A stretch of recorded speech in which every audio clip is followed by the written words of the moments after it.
Characters play a very important role in ICSE exams. And as we had discussed in Bonku Babu's character, today we are going to discuss the character of the alien Aang. There are certain things that you should remember and include in your answers to enhance the quality of them.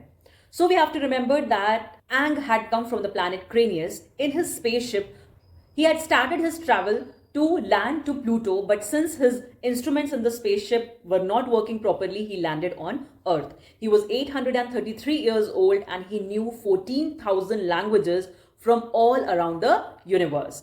We have to remember physical appearance. So his head was like a ball, very small, and it was not covered with a pink outfit with which rest of his body was covered. He had extremely thin hands and legs. His eyes were yellow and protruding out. For ears, nose, and mouth, he only had holes on the parts, not the proper features that humans have.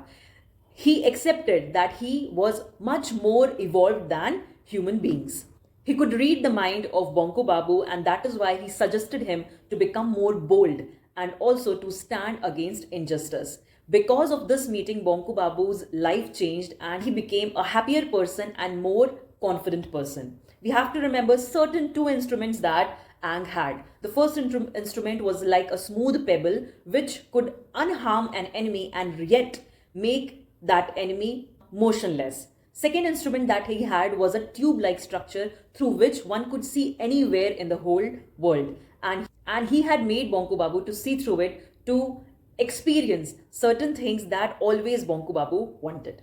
So these are some important key parts of the character of Aang that you should remember, and make sure that you include all these points in your answers. For the elaborate explanation of the chapter, head on to the link in the description and in the pinned comment. Stay tuned, study well, bye-bye.